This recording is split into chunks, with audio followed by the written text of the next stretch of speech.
네, 안녕하세요. 말리TV입니다.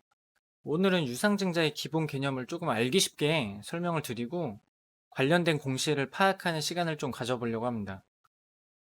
일단 유상증자라고 하는 것은 주식을 추가로 발행해서 자본금을 늘리는 것을 의미합니다. 유상증자가 주식을 추가로 발행해서 자본금을 늘리는 것이기 때문에 주식을 추가로 발행할 때 누구를 대상으로 공모를 진행할지에 따라서 총 4가지로 분류됩니다. 크게 기존 주주를 대상으로 할 경우에는 1, 2번에 해당이 된다고 보시면 되고, 주주를 제외한 불특정 다수 혹은 제3자를 대상으로 한다. 그럼 3, 4번 항목에 해당된다고 보시면 됩니다. 그리고 우리사주적 같은 경우는 그 회사의 직원이라고 생각을 하시면 되고, 제3자 같은 경우는 회사에서 지정하는 방식이기 때문에 일반 개인은 제외된다고 생각을 하시면 됩니다. 그래서 누구를 대상으로 유상증자 공모를 진행할지에 따라 4가지로 분류된다고 생각하시면 됩니다.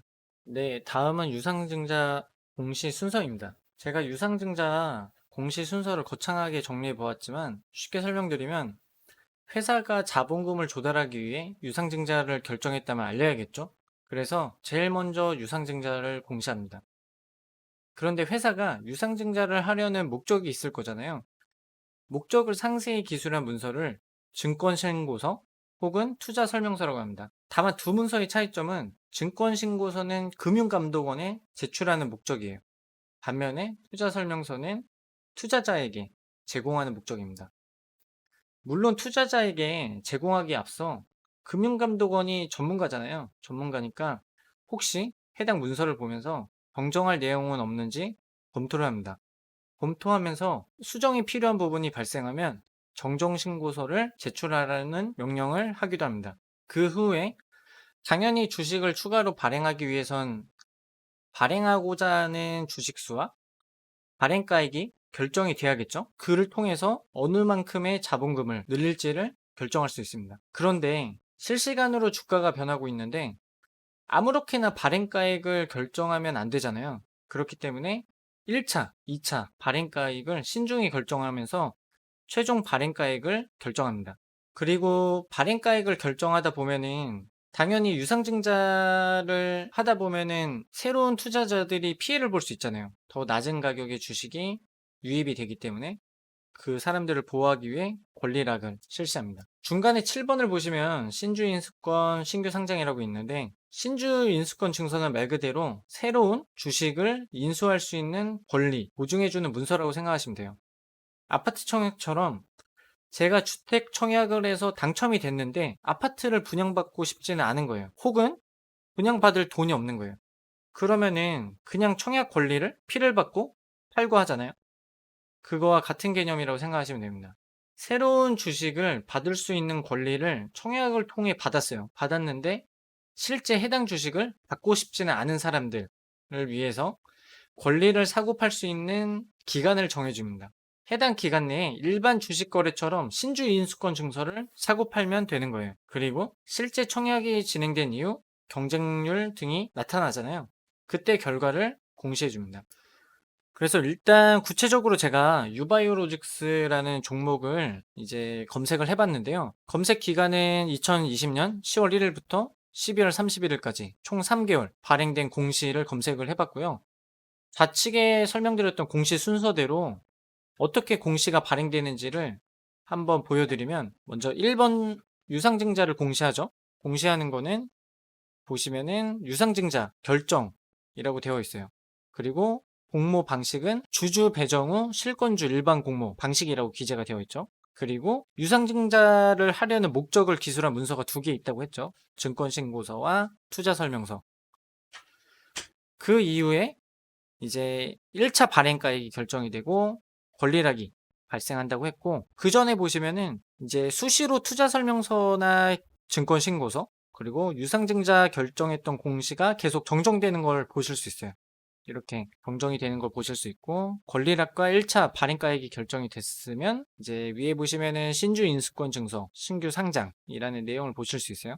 그 이후에도 투자 설명서가 계속 이제 정정이 되는 걸 보실 수 있죠. 그 이후에 보시면은 그 최종 발행가액이 결정이 돼요. 유상증자 최종 발행가액이 확정이 되죠. 확정이 되고 실제 청약 결과, 청약이 어떤 경쟁률로 진행이 되었는지를 보여주는 공시가 발표됩니다.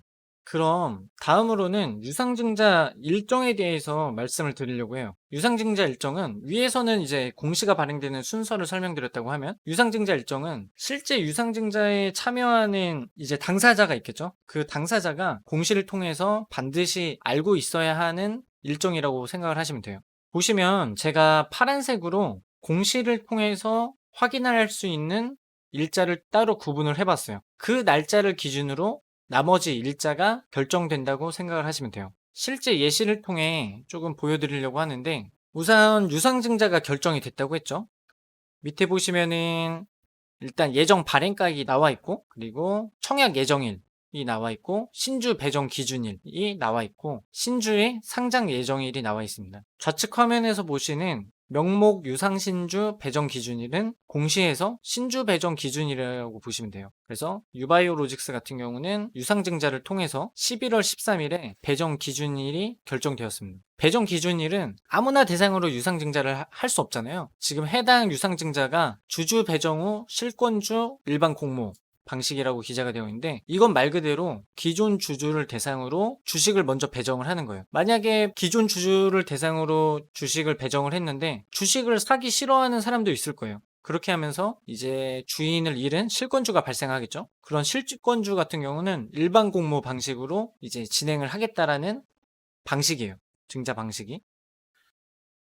그렇기 때문에 보시면은 신주 배정 기준일을 통해서 11월 13일을 기준으로 주식을 보유하고 있던 사람에 한해서 내가 유상증자를 진행하겠습니다. 라는 내용으로 이해를 하시면 돼요. 근데 우리나라는 주식 거래에 있어서 3거래일 원칙이죠. 신주 배정 기준일인 11월 13일이라는 것은 실질적으로 그 해당 주식을 보유하고 있는 사람은 그거보다 이틀 전이라고 생각을 하시면 돼요.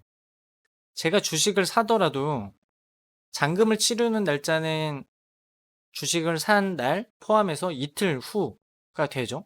그렇기 때문에 이 신주 배정 기준일이 11월 13일이라고 되어 있으면 실질적으로는 이거보다 이틀 전, 지금 보시면 11월 13일이 금요일이죠. 11월 11일 11에 해당 주식을 보유하고 있던 사람은 유상증자에 참여할 수 있다고 보시면 돼요. 그리고 유상증자를 실질적으로 보유하고 있는 이 날을 기준으로 그 다음날 권리락이 발생한다고 보시면 되고 그 실질적으로 주식을 보유하고 있던 날 전날 이 1차 발행가액이 확정이 된다고 보시면 돼요. 그리고 제가 아까 말씀드렸던 것처럼 신주인수권 거래 기간이 있다고 말씀을 드렸죠. 밑에 쭉 내려보시면은 실제 신주인수권을 거래할 수 있는 상장 기간이 나와 있어요. 일반 주식처럼 거래를 할 수 있다고 했잖아요. 보통 이렇게 5 영업일을 이제 거래할 수 있는 기간을 줘요. 그래서 12월 2일이 상장 날짜라고 생각하시면 돼요. 이 신주인수권 증서의 상장 날짜라고 보시면 되고 그로부터 5일 동안 해당 증서를 거래할 수 있는 기간을 줍니다. 이 기간을 통해서 실제 해당 주식을 이제 받고 싶지 않은 주주들이 있겠죠. 주주들은 이 기간 내에 이 증서를 매매하면 돼요. 매매하면 되고 이게 보통 공시에 부록 쪽에 나와 있습니다. 그리고 보시면은 실제 우리사주조합, 구주주를 대상으로 청약 예정일이 있죠. 예정일이 있고 내가 그 회사의 직원이 아닌 이상 구주주라고 생각을 하시면 돼요. 구주주라 생각을 하시면 되고 보통 이틀 시작이라고 종료일이 지정이 되고 이 날짜 동안 기존 주주들은 청약을 진행을 하면 돼요. 내가 받고자 하는 주식수를 결정하고 결정을 해서 청약을 진행합니다. 이 날짜도 공시에 나와 있어요. 공시에 나와 있고 보시면은 청약을 진행할 때 기존 주주들은 이 늘어난 주식수가 얼마 가격에 회사에서 팔 건지를 알아야 되잖아요. 그래서 최종 발행가액이 확정이 돼야 된다고 했죠. 그 발행가액이 확정되는 날짜가 이 청약 초일, 청약이 시작되는 날짜 기준으로 3일 전이라고 생각을 하시면 돼요. 그래서 17일을 내가 만약 기준으로 본다. 그럼 3일 전 14일, 12월 14일이 최종 발행가액이 확정되는 날짜라고 생각을 하시면 돼요. 이런 날짜들 지금 파란색 글씨 외에는 이 파란색 글씨 외에는 직접적으로 계산을 해줘야 돼요. 그렇기 때문에 이런 날짜 기준을 참고하시면 됩니다. 그리고 보시면 신주의 상장 예정일이 있죠? 신주의 상장 예정일이 또 공시에 나와 있어요. 1월 11일에 이 새로운 주식이 실제 상장을 하는 거예요. 근데 아까 제가 3거래일 법칙을 말씀드렸죠? 그렇기 때문에 이 상장 예정일을 포함해서 이미 나는 이거보다 이틀 전에 해당 주식을 매매할 수 있는 거예요. 그렇기 때문에 이런 신주를 미리 내가 매도를 할 수 있는 날짜가 보통 1월 11일보다 이틀 전, 1월 11일보다 이틀 전이면 이제 1월 7일이 되겠죠? 1월 7일부터 나는 이 새로운 주식을 팔 수 있는 거예요. 그렇게 생각을 하시면 됩니다. 그래서 제가 앞서 설명드렸던 날짜를 유바이오로직스를 기준으로 달력에 조금 정리를 해봤어요. 정리를 해봤는데 일단 이 배정 기준일이죠. 신주 배정 기준 11월 13일이기 때문에 11월 13일이 4번에 해당이 됩니다. 4번에 해당이 되고 이 날을 기준으로 3거래일 법칙이라고 했죠. 하루 포함해서 하루 이틀 3일 11일 11월 11일이 실질적으로 내가 그 주식을 보유한 기준일이 되는 거예요. 그리고 그 기준일을 기점으로 유상증자 대상자가 결정이 된 거죠. 대상자가 결정이 됐기 때문에 12일 그 다음날 권리락이 발생하고 10일날 1차 발행가액이 결정이 됩니다. 1차 발행가액이 결정이 됩니다. 그리고 보시면은 청약 예정일이 12월 17일부터 18일이었죠.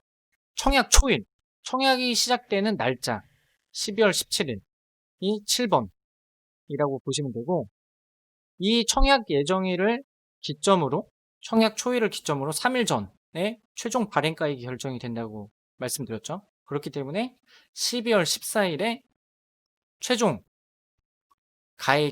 발행가액이 결정됩니다. 최종 발행가액이 확정이 되죠. 그리고 보시면은 신주의 상장 예정일이 1월 11일이라고 했죠. 1월 11일이 이 새로운 주식이 상장하는 날이에요. 근데 3거래일 법칙이라고 제가 또 설명드렸죠. 그렇기 때문에 실질적으로 나는 이 주식을 이미 이 날을 포함해서 3일 전에 이미 갖고 있는 거예요. 1월 7일에. 그렇기 때문에 저는 1월 7일부터 새롭게 상장하는 주식을 매매할 수 있습니다. 지금까지 실제 사례를 통해서 유상증자 일정, 그리고 유상증자의 개념, 그리고 유상증자와 관련된 공시에 대해 설명드렸습니다. 네, 지금까지 말리니TV였습니다. 감사합니다.